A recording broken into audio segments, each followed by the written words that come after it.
Namaste. Thank you so much indeed for watching myself. My name is Chef Amit Gaur, and we are chef consultant, restaurant consulting, service provider in all India locations. Well, आज का जो मैं video आपके लिए बना रहा हूँ उस वीडियो का सब्जेक्ट बहुत ही ज़्यादा इंटरेस्टिंग होने वाला है। हम डिस्कस करेंगे कि जो कुक्स हैं, शेफ्स हैं, कॉमीज़ हैं, उनकी क्या सैलरी होनी चाहिए और उनके जॉब डिस्क्रिप्शंस।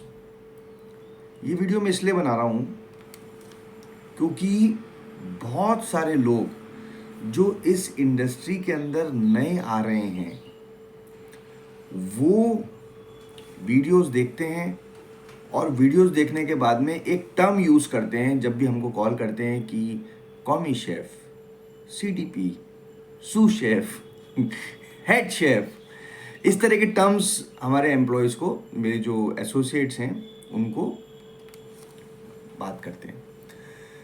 सो मुझे लगा कि ये कन्फ्यूज़न बहुत ज़्यादा फैल रहा है और इसका एक उपाय आपको बताना चाहिए, अदरवाइज़ क्या होगा कि आप कंफ्यूज हो जाएंगे। देखिए, हमेशा ये चीज़ ध्यान रखिए कि आप अगर एक नया बिजनेस खोल रहे हैं तो जो भी लोग आपसे फूड खरीद रहे हैं, मैं एक्चुअली कई बार आपको समझाने की कोशिश करता हूँ। अब पता नहीं मैं कितना समझा पाता हूँ और आप मेरी बात को कितना समझ पाते हैं, बट मैं आपको एक बहुत अच्छी राय देना चाहता हूँ। बिकॉज अगर आप कोई भी एक नया बिजनेस करते हैं, खोलते हैं, स्पेशली फूड बिजनेस, तो उसमें आप अपनी बहुत सारी एनर्जीज लगाते हैं, आप अपना पैसा लगाते हैं, इन्वेस्टमेंट करते हैं, टाइम करते हैं और सोचते हैं कि एक बड़ा धंधा मैं बनाऊं। अब आपने ये भी बात सुनी होगी कि जितने रेस्टोरेंट्स खुलते हैं उसमें से 80% रेस्टोरेंट बंद हो जाते हैं। सुना है आपने ये? तो बंद क्यों हो जाते हैं? तो खैर एनीवे, मेरे वीडियोस पास्ट में आप देखेंगे तो बहुत सारे, मैं जब भी मेरे को समय मिलता है मैं गाइड कंसल्ट करता रहता हूँ। बिकॉज मुझे लगता है कि अगर मेरे पास कुछ नॉलेज है, स्किल्स हैं और मैं लोगों को उसको दूँ और उसके बदले मैं कुछ अर्निंग भी करूँ तो ये अच्छा है। मतलब आप किसी को गड्ढे में गिरने से अगर रोकते हो और उसके बदले आपको पैसे मिलते हैं, आप अर्न कर रहे हैं, तो मुझे लगता है बहुत अच्छा काम है जो हम कई सालों से करते हुए आ रहे हैं। वेल एनीवे, तो आज दो सब्जेक्ट के ऊपर बात करेंगे कि पहली चीज़ कि अगर आप एक रेस्टोरेंट खोल रहे हैं, फूड बिजनेस खोल रहे हैं और आप नए हैं, तो जो शेफ्स हैं उनके क्या जॉब डिस्क्रिप्शन है और उसकी क्या सैलरी है, इस वीडियो में हम बात करेंगे। और जो दूसरा पॉइंट है जिस पे हम लोग बात करेंगे वो ये है कि आप अगर एक नया फूड बिजनेस खोल रहे हैं तो आपकी क्या स्ट्रैटेजी होनी चाहिए। देखिए, सबसे पहले आपको एक रेवेन्यू और एक्सपेंस बजट बनाना चाहिए। रेवेन्यू और एक्सपेंस बजट अगर आपको इस बिजनेस में आना है तो। और अगर आप ये रेवेन्यू और एक्सपेंस बजट नहीं बनाएंगे तो इस बिजनेस के अंदर सक्सेस होने के चांसेस आपके 50% कम हो जाते हैं। और आप अगर रेवेन्यू बजट बनाते हैं आपका कि रेवेन्यू और एक्सपेंस, अब इसमें जो आपका रेवेन्यू बजट होगा वो हमेशा प्रोजेक्टेड होगा, यानी आप ऐसा प्रोजेक्ट करेंगे कि इतने लोग मेरे पास खाने के लिए आएंगे। और जो एक्सपेंस है, आपके जो खर्चे हैं, वो फिक्स होंगे। तो अपने जो खर्चे हैं उसको हमेशा 20 से 25% ज़्यादा लेके चलिए और जो अपनी सेल है उसको 25 से 30% कम लेके चलिए और फिर एक अपना मॉडल बनाइए। सक्सेस मॉडल की बात कर रहा हूँ मैं आपको। बिकॉज जब आप अपने आप को अंडर एस्टिमेट करेंगे रेवेन्यूज में और आप ओवर क्रॉसिड करेंगे तो आपको अच्छा लगेगा। अगर आपके जो एक्सपेंस हैं उसको आप ज़्यादा लेके चलेंगे और वो कम के अंदर आप काम कर रहे हैं तो आपको सेटिस्फैक्शन मिलेगा। तो ये रीज़न है, मैं आपको बता रहा हूँ। दूसरी चीज़, कोई भी व्यक्ति आपके अगर फूड बिजनेस में आ रहा है, खा रहा है, या आप भी फूड बिजनेस के कहीं ना कभी उपभोक्ता रहे हैं, you also as a guest, आप रेस्टोरेंट में जाते होंगे फैमिली के साथ, गर्लफ्रेंड के साथ, बॉयफ्रेंड के साथ, ब्रदर के साथ, सिस्टर के साथ, रिलेटिव के साथ, तो आप भी कहीं ना कहीं इस इंडस्ट्री के कस्टमर रहे हैं। तो आप ये खुद सोचिए कि जब आप कहीं पर खाने जाते हैं, कहीं पर फूड डाइनिंग करने जाते हैं, तो आप क्या बाय करते हैं? क्या आप एम्बियंस के पैसे देते हैं? क्या ऐसा कोई रेस्टोरेंट होगा जिसका एम्बियंस बहुत अच्छा कर देता हूँ मैं और खाने की हालत ख़राब कर देता हूँ? You will go back? No. सब चीज़ ठीक होनी चाहिए, बहुत लोगों का ये आंसर होगा।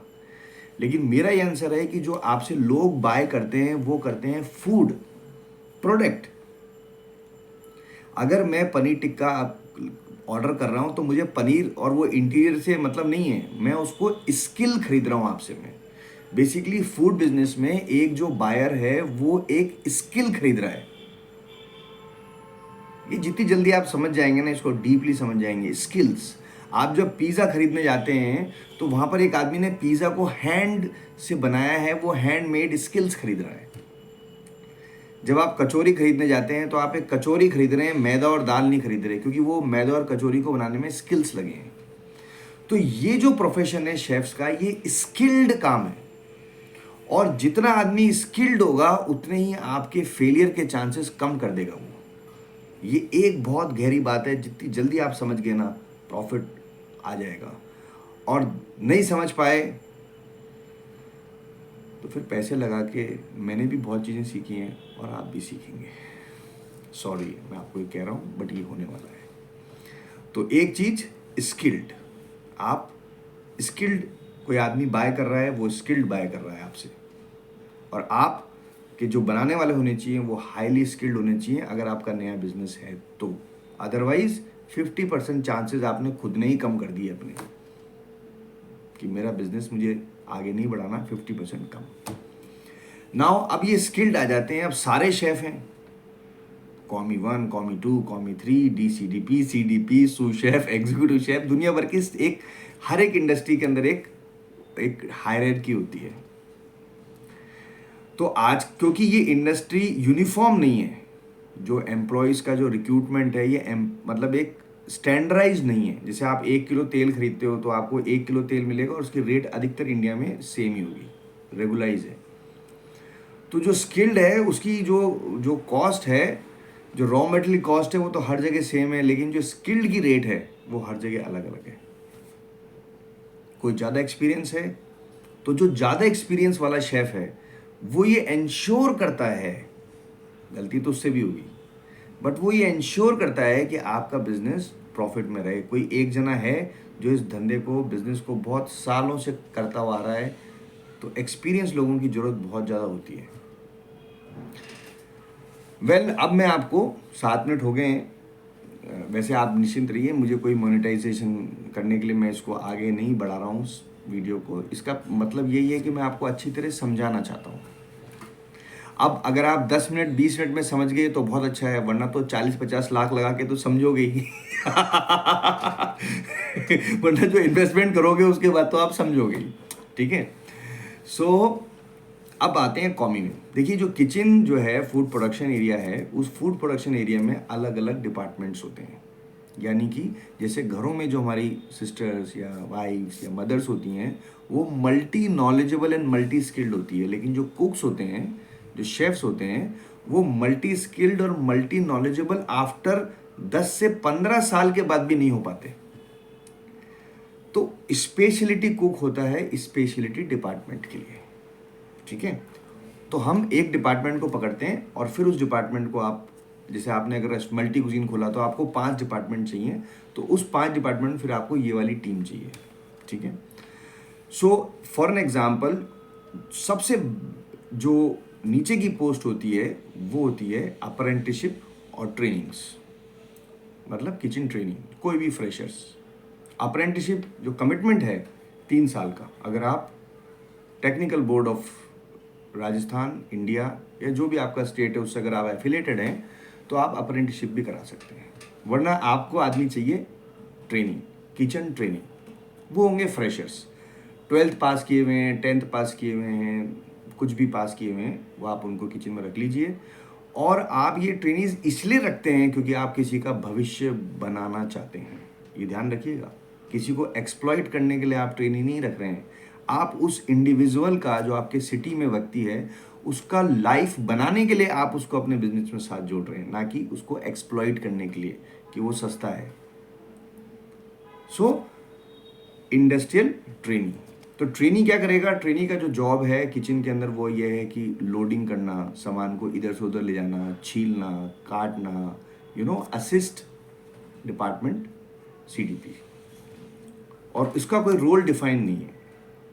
हो सकता है वो हाइजीन क्लीनिंग के लिए हो, तो किचन की जो हाइजीन क्लीनिंग है उस पर वो काम करेगा, या फिर हो सकता है वो जो किचन के जो सामान आ रहे हैं उसको स्टैकिंग करने के काम आएगा। मतलब वो कुछ ना कुछ सीखेगा। दूसरी जो पोस्ट चालू होती है किचन के अंदर सेकंड से ऊपर, वो है कॉमी 3। कॉमी 3 वह कैंडिडेट होता है जिसके पास 6 महीने से लेकर 2 साल तक का एक्सपीरियंस है। तो जिसके पास 2 साल का एक्सपीरियंस है उसको आप कॉमी 3 के अंदर आप डाल सकते हैं। कॉमी 3 का जो बेसिकली वर्क है वो ये है कि उस डिपार्टमेंट में जो भी मेन्यू है उस मेन्यू का मीज़ा प्ला यानी प्री प्रिपरेशन, उसके अंदर वो मेन कुक को हेल्प करे। कटिंग है, चॉपिंग है, ग्राइंडिंग है, ब्रॉलिंग है, बेकिंग है, जो भी कुछ उसके मेन्यूज में मीज़ा प्ला यानी प्री प्रिपरेशन। जैसे आपका क्वांटी है तो क्वांटी के अंदर आपको पास्ता है तो पास्ता बॉईल करना, सॉस बनाना, सॉस के लिए herbs banana, stock banana, all this काम कॉमी 3। कॉमी 2 जो होता है वो कॉमी 2 और कॉमी 3 दोनों का रोल एक ही होता है, पैसे का अंतर होता है बस। एक्सपीरियंस मतलब जैसे किसी का 2 साल का एक्सपीरियंस है तो आपने उसको कॉमी 2 कर दिया, और किसी को 1.5 साल का एक्सपीरियंस है आपने उसको कॉमी 3 कर दिया, तो कोई इतना फर्क नहीं है। अब है कॉमी 1। ये जो दोनों होते हैं ये कभी भी रेंज पे काम नहीं करते। इनकी जो तनख्वाह होती है वो अप्रॉक्सीमेटली आप मान के चलो 18 से 20,000 रुपये तक होती है। मतलब कॉमी 3 से कॉमी 2 की जो सैलरी है वो 20,000 रुपये तक होती है। अगर आपने इनसे खाना बना लिया, मतलब आपने इनको रेंज दे दी खाना बनाने की, तो क्वालिटी ऑफ फूड डिपेंड करता है वो इंडिविजुअल कैसा है। अधिकतर तो आप कांड ही होगा, और इस तरह के लोग जो शेफ्स हैं, लोग इन लोगों को हायर करते हैं, और हायर करने के बाद में उनकी कोई गलती नहीं है, आपका बजट इतना है तो उनकी कोई गलती नहीं है। वो आपके साथ जुड़ते हैं, 6 महीने के बाद दूसरे के साथ जुड़ते हैं, और वो कॉमी 1, कॉमी 2, कॉमी 3, CDP वो बनते चले जाते हैं, अपनी तनख्वाह बढ़ाते जाते हैं। वो जल्दी जल्दी जॉब चेंज करते हैं, लेकिन स्टेबल 5-10 साल के बाद होते हैं। तो ऐसे लोगों को अगर आप किचन में कुकिंग करने को देते हैं तो वो उस इंडिविजुअली हो सकता है बहुत अच्छा हो, अदरवाइज थोड़ा सा दिक्कत है मुझे लगता है। अब है कॉमी 1। ये जो कॉमी 1 है, जो कॉमी शेफ 1 है, ये जो बंदा होता है ये बेसिकली एक कुक है। इसके पास 5 से 7 साल का एक्सपीरियंस है, और ये एक ही काम को निरंतर करता जा रहा है। मतलब कंटिन्यू। जैसे फॉर एग्जांपल ये वो आदमी है जिसने कॉमी 3 ज्वाइन करा और एक डिपार्टमेंट को उसने चूज़ किया, तंदूर। तो कॉमी 2 में भी ये तंदूर रहा, कॉमी 3 में भी तंदूर रहा, और अब कॉमी 1 हो गया है और इसमें भी ये तंदूर में डिपार्टमेंट में काम कर रहा है, और इसको 5 से 7 साल का एक्सपीरियंस हो गया है। और ये बंदा उस चीज़ को करने के लिए एक्सपर्ट है, चाहे वो तंदूरी रोटी हो, नान रोटी हो, ब्रेड हो, कबाब्स हो। मतलब उसकी एक्सपर्टीज बन जाती है। इस तरीके का हाथ में आता है स्वाद।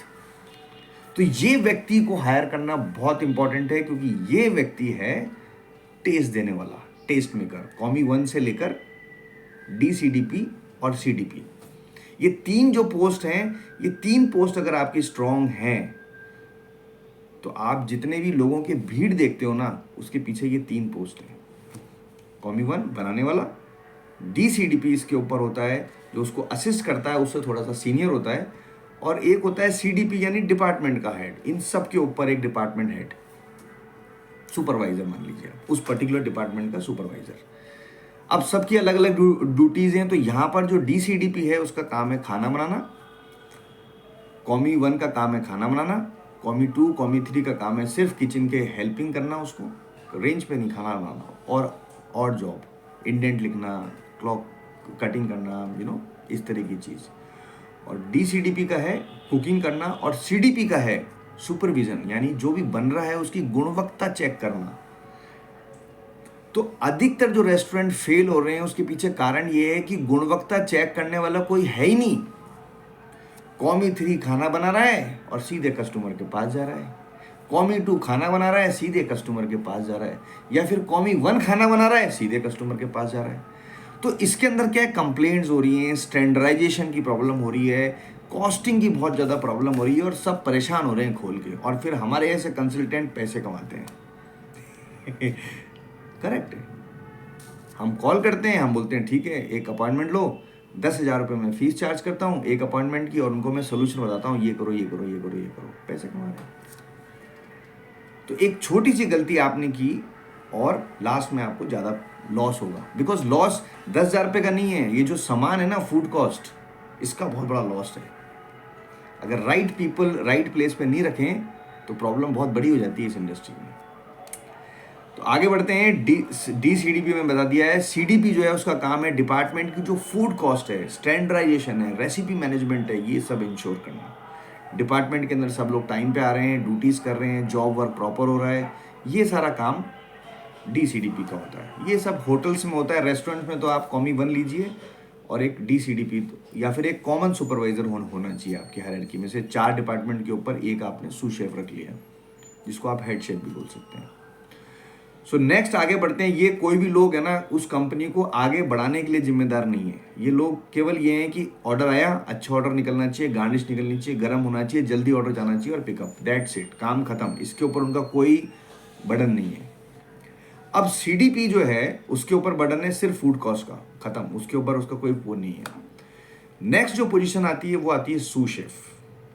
सूस शेफ जो है वो इंश्योर करता है कि आपके डिपार्टमेंट का जो ऑर्डरिंग सिस्टम है और जो किचन का एडमिनिस्ट्रेशन सिस्टम है ये परफेक्ट चले। मेजर काम है, कोऑर्डिनेशन बिटवीन 2 डिपार्टमेंट्स। फ्रिज खराब हो गया, ये हो गया, वो हो गया, इंडेंट करना है, अटेंडेंस है, ट्रेनिंग मॉड्यूल्स हैं, उनको ट्रेनिंग करना है, डिपार्टमेंट के कंप्लाइंसेस हैं। गवर्नमेंट ऑफ इंडिया के कंप्लाइंस अभी बहुत ज़्यादा बढ़ने वाले हैं, जैसे दुबई के अंदर है ना, UAE के अंदर है, यूरोप में है। ऐसा ही अगर इस बार आ जाती है सरकार तो आपके कंप्लाइंसेस, चाहे वो कोई भी सरकार आए, आप देखिएगा फूड कंप्लाइंसेस बहुत ज़्यादा बढ़ जाएंगे, स्ट्रिक्टनेस बढ़ जाएंगी। चाहे वो कांग्रेस आए, BJP आए या कोई भी सरकार आए, आने वाले समय में ये बहुत ज़्यादा स्ट्रिक्ट होने वाला है।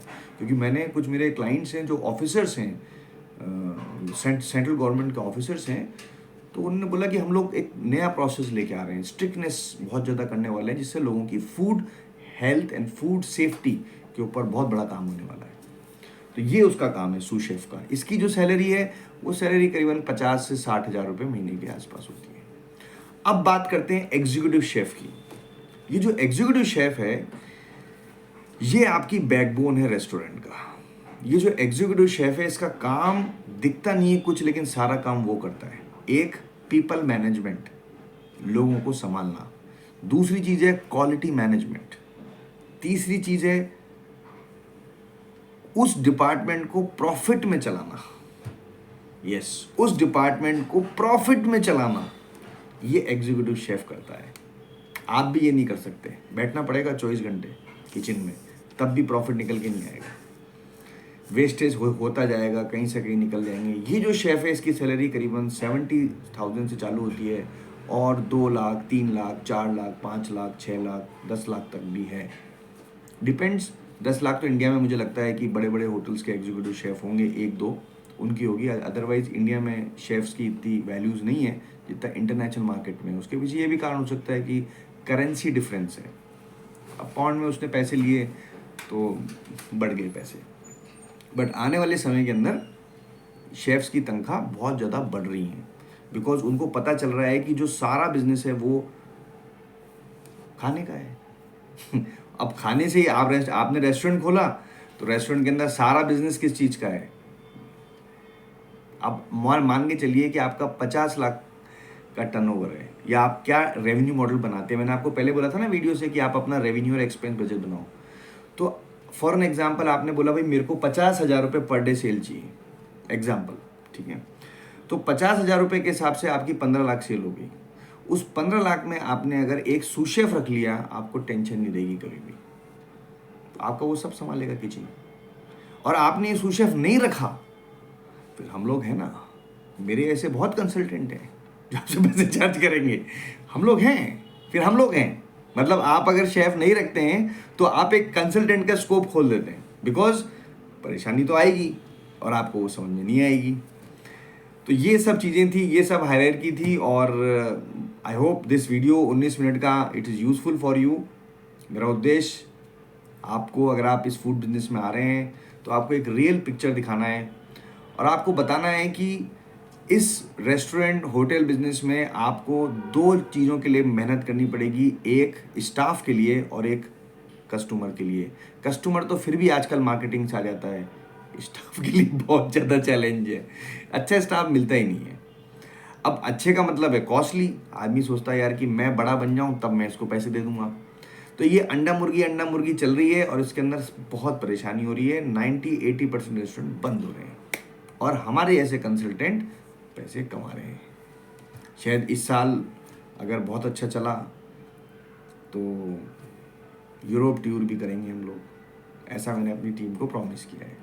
तो हम जैसे लोगों को जो कंसल्टेंट हैं, आप उनको स्कोप ऑफ वर्क कम दें, एक्सपेंशन बजट बनाएं, और कहीं भी अगर परेशानी है, कुछ भी परेशानी आ रही है तो मैं तो हूँ ही, क्योंकि आपने जो पहले गलती की है उसको सुधारने के लिए कोई तो चाहिए क्योंकि अगर आपको परेशानी है तो इसका मतलब आपने जब से शुरू किया तब से कुछ ना कुछ आपने गलत किया है, तो उसको तो सुधार देंगे। और जो नए खोलना चाह रहे हैं, जो मैं बता रहा हूँ उसको वैसा करें।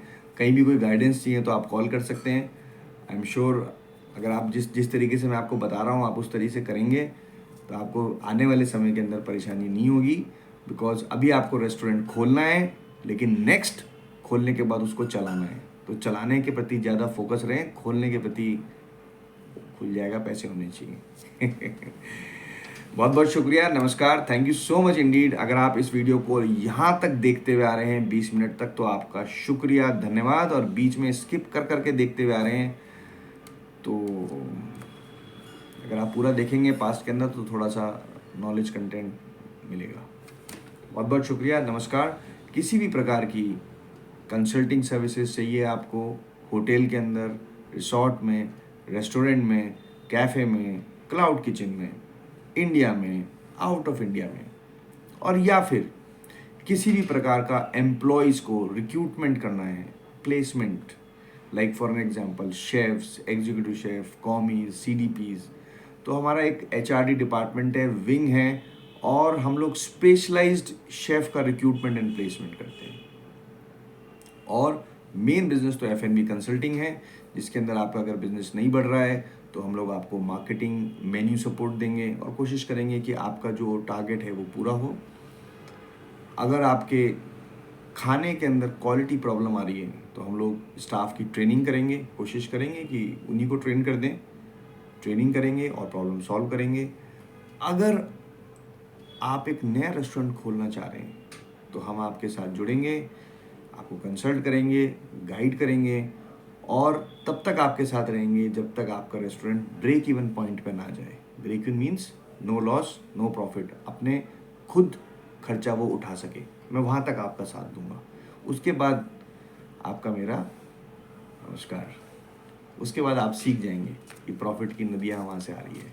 ब्रेक इवन तक प्रॉब्लम है किसी भी बिजनेस के अंदर, ब्रेक इवन आ गया, ब्रेक इवन कंटिन्यूस हो गया, उसके बाद कुछ भी टेंशन नहीं है, बस यहीं तक पहुँचना मुश्किल है। बहुत बहुत शुक्रिया, धन्यवाद। मेरा phone number, contact address, website का डिटेल सब कुछ नीचे है। मेरी वेबसाइट का नाम है www.chefamit.com। इसके अलावा कोई भी वेबसाइट पे अगर आप जाते हो वहाँ शेफ़ अमित दिखता है तो इस वेबसाइट को जरूर रेफ़र करें, chefamit.com, ये एक ऑफिशियल वेबसाइट है। नमस्ते, thank you very much, take care, bye bye. Next बार कुछ और नया बताऊँगा। Thank you.